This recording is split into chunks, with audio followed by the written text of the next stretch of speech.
Both my daughter's hands went to their mouths and they were like, Mama, you're on the cover of Vogue? Hi Vogue, this is Sarah Jessica Parker, and this is a fraction of my life in looks. Every single thing on me is from a vintage store, with the exception of whatever's in my hair, and apologies for that. I did it that day. I'm sure there was a diffuser involved and some 10X. We can talk about that on another, my master class in hair from what would this be, 85, 86 maybe? I don't recognize this person. I don't understand the sunglasses in particular. I think they're awful on me. I think, once again, it's not the fault of the glasses. The earrings are a mystery to me. I don't know if I saw that like in a movie from 1947. The period at the end of the sentence is the peace necklace. She showed up in a lot. I mean, I didn't take her off. And I used to sign everything, like if somebody asked me for my signature, I always signed, Wage Peace, love, Sarah Jessica. Anyway, I still have that necklace. I think there's a whole interesting conversation about influence and a collective kind of thing that happens without influence. And I'd been shopping at thrift shops for a long time, just like on my own because it was a necessity. You know, Madonna and Cyndi Lauper hadn't surfaced, but I was wearing like big rayon dresses from the 40s. Like that's just what I did.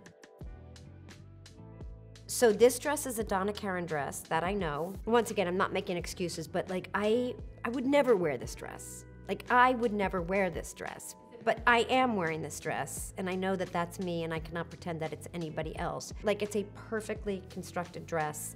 The idea of it was amazing. It is Carrie in that moment, but even that, I don't think is entirely Carrie. I think there's another dress that is as kind of body conscious as this one, but feels more so Carrie. This dress is sort of like its own, to me, it's like its own universe, and it kind of like moves around. Like, it's just very interesting to me. And the shoes are probably Manolo, is my guess, typically. Yes. Yes, I'm familiar with this outfit. What can I tell you? What do you want to know? Because it's not me, really. This is Carrie. A lot of people claim they have the tutu. I think Pat has one. Michael Patrick has one. We just used one. So my guess is that that sequence required a splash, that there were probably 4, 5, or 6. These were Jimmy Choo shoes, I'm pretty confident. This was a tank top, you know, a nothing tank top.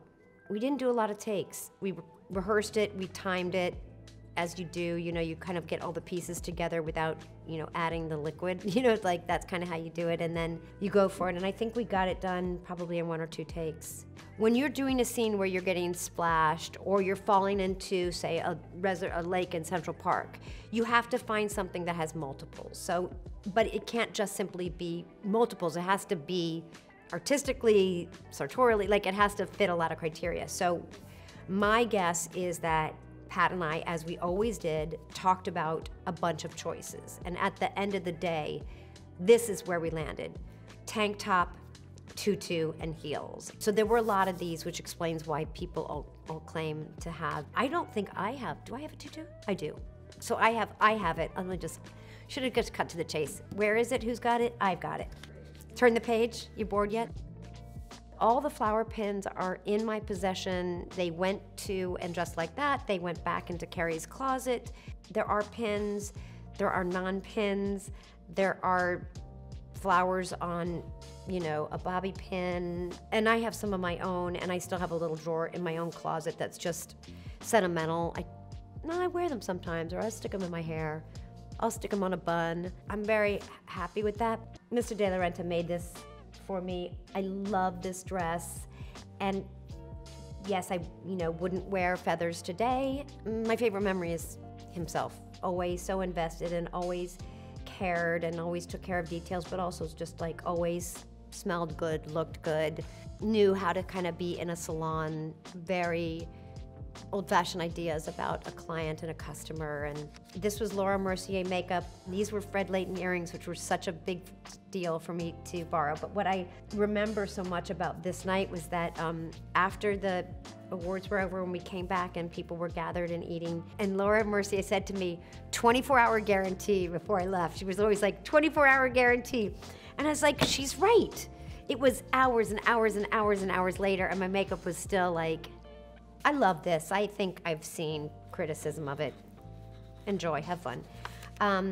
This was like a SAG Award event, I think. This was Prada. You get to borrow something you like, you think it speaks to you at a moment, in a place, in a time, for an event, and you wear it, and maybe some people think you don't look amazing, and that's certainly their right. I think the difference is that we all walk out the door every single day. Most of us try to make a choice that makes us feel good or like ourselves or appropriate for where we're going or who we're gonna be with. We don't walk up to each other and say things like, oh, awful. So what's so funny to me about this is like how much chatter it provokes, because I'm like, but it's just a thing. It's just an outfit that happened because that person liked it. So what's the point of the criticism? We're all just kind of like making an attempt every day to offer ourselves up to another person.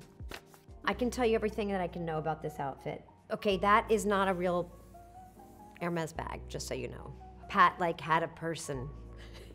And she was like, do you want one? I can get you one. And no, I don't really, I don't need one. But this isn't real. The dress is real. The dress is real and it's juicy couture. Super pregnant, did our very best to look how big that bag is. I mean, that bag had one job to do and did it very poorly. Maybe if it was a real Hermes bag, it would have done a better job. Colors I typically wouldn't wear, very bold. I didn't really get to dress that much as myself when I was pregnant because I was working so much of the time when I was pregnant, but when I was, you know, in my own life pregnant, I mostly wore overalls. This cover, I don't even think I'm fit to comment on it. It's a cover of Vogue. Steve Meisel. Well, we were, you know, post September 11th, so we were all different. I had a child.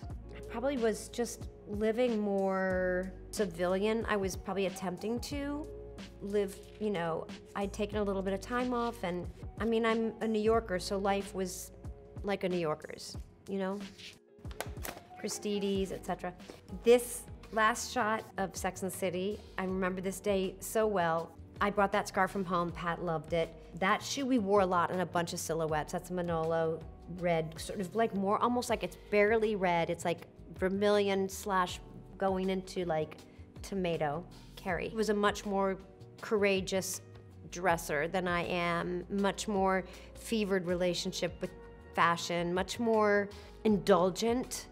You know, I kind of am much more of an observer most of the time, and then occasionally I get to dip in and like participate. Like I wouldn't have been so brave, like I wouldn't have shown so much, but that's not a judgment, it's just different. I just want to say that this day, I didn't read this last scene until I was on my way to the set, because I did not want to know how the show ended. And only when I read the last page did I see John called. And that was the first time the name was revealed to me, like, I'm gonna say 6 minutes before they called action. This is Annie Leibovitz for sure, and I'll tell you why I know. Annie always likes hair that way. I'm much more inclined to simply fit into what has been in her brain, because she does so much prep. She really goes into a space ahead of time. She's there for 2 or 3 days. She has such specific ideas about pillows and fabric and lights and stacks and layers and dimension. Like, we feel it is our job to figure out where we fit into like the tableau. And I say that with respect and admiration and a huge amount of personal pride that I have had so many experiences with her. And I work as hard now as I did the first time. Like, I won't stop trying. I almost can't talk about it. I loved this so much. It's been made clear to me that not everybody felt the same way about this dress, which maybe makes me feel even more affection for it. The bird, I'm not gonna repeat the bird story. I think everybody knows the bird story, but the conversation was, this bird I saw it and I thought it was magnificent. What was so crazy to me about this were the colors. Like the colors are, especially in person, like you can't tell. We knew how we felt about it, and it, like many things, it didn't have, like we couldn't throw ourselves in front of the court and make a really reasoned argument. Like we had every possibility of losing the case. Didn't share or discuss with Michael Patrick King in advance, which was, not fair. It was a little bit of an ambush. And when I came to the set, he was like, "Why is there a bird on your head?" And I was like, look at the bird. You would have made the same decision. Of course, he argued against, and he wins a lot for good reason. Like there's a whole thing that's happening always in his head. He knows stuff that I don't know often, which I don't want to know, but we won. And then of course he put it in. I think later on she was like, I had a bird on my head. Zach Posen made this dress for the ballet. Love this dress. Absolutely, this fabric, you can't do right by it in a picture, was like, had a switch inside it. Love these shoes. These shoes are called Rogue, SJP collection. They're a beautiful shoe. They're a comfortable shoe. They're gorgeous, and they're naughty. See, there's this color Rish, and there's this color Candy or Fuchsia. I loved everything about it. I loved that night, and it was for the ballet, so that was a big deal for the New York City Ballet. Annie Leibovitz, my husband and I, 2 years ago, shooting for Vogue to talk about Plaza Suite, which I'm running to rehearsal in about 15 minutes to go rehearse. This is inside the Hudson Theater, I think the oldest theater on Broadway, redone. Annie at her fastest though, like this was a fast shoot inside that theater, and my handsome husband. Hey. What's Carrie shuffling around? And during the, the darkest days of the pandemic, when it didn't matter and she had to run to the deli or run to Smiler's or grab something, and what did she throw on her feet that she could wear with a tube sock or a woolen sock or tights or naked or bare, whatever. This was written because of one of the writer's own personal stories about when they were smoking and trying not to be seen smoking. They put actually on a hoodie, zipped all the way up, with the hood like super tight around their face, and they wore Playtex kitchen, dish gloves and big sunglasses because they didn't want to be seen by their neighbors, but they would only walk around smoking. And I was like, I get what you want, but it's not a hoodie. And it's something else. So I love this Bathsheba gingham house coat, and I was like, well, let's do this version of that. And then we found these 3 vintage scarves, and I just started piling. Oh, this is like yesterday. Fernando and Laura for Oscar de la Renta. And this dress has such an interesting, quick story because this pink wasn't there initially. There was other tulle, and as we had these couple of fittings, this evolved into this. All the embroidery, the sequins were all done out of the country. It was a big deal, and he did it so fast, and I just think it's a perfect dress. Absolutely perfect, I loved it. This is me going to work downtown. These are all my own clothes from my closet. This is an old dress that I found at a thrift shop. It's kind of basically like a dirndl, and I love it because I can wear anything underneath it. This is an old shirt that I got from a thrift shop that I love, but I cut off the collar because it's too high for me. This is a purchase of mine. This is Ulla Johnson, and I love this coat so freaking much. These are socks that I've had for a really long time that Gucci gave me years ago, but I just keep wearing them. This is our shoe, our SJP collection shoe that's file or grosgrain, the entire body is, and it's called Lady. And she's a classic, she's an evergreen. I like wearing whatever I like, and I tend to not worry too much about if it matches. And the mask is not okay. I love this cover, and I can't tell you why specifically, except I'll just say one thing about it, which I think is so interesting, is that when Sergio and Anna sent it over early, like a couple days before, well, what we thought was going to be its proper release, I showed it to my daughters, which I never do anything like that. Magazines aren't as much a part of their life as might have been when I was their age. I was like, girls, I have to show you something, and I pulled it out. And both my daughters' hands went to their mouths, and they were like, Mama, you're on the cover of Vogue? I didn't know that they were aware of Vogue magazine, but they live in New York, they walk to school every day, they see all the kiosks, they're in the world, like of course they know. Like, we don't sit around and talk about that. So that was very touching to me. I was so tickled by how it was so innocent and unknowing and not ruined. Then my daughter Tabitha says, which this blew my mind. She said, Mama, there's no writing on that magazine. Usually it's so busy. I had not said a word. I was like, I thought that was so interesting that she recognized, which to me was the thing that was so extraordinary about this cover, was it's like not concerned. It's all ego in the best possible way to me, meaning like everybody on the editorial side was like, yeah, we don't have to put anything else here. This is not about me. This is about their own ability to create image and know what to do on a cover of a magazine, which I don't know what to do, but it's striking in its absolute bareness. Like, that's what I think is one of the amazing things. And the photographer was amazing that day, and it was just an amazing shoot, you know, shoved in the middle of a crazy schedule, and I feel super, super lucky. Looks a lot different than I used to. Each piece. I'm sure I did like a thing too, right? All sorts of new and old in here.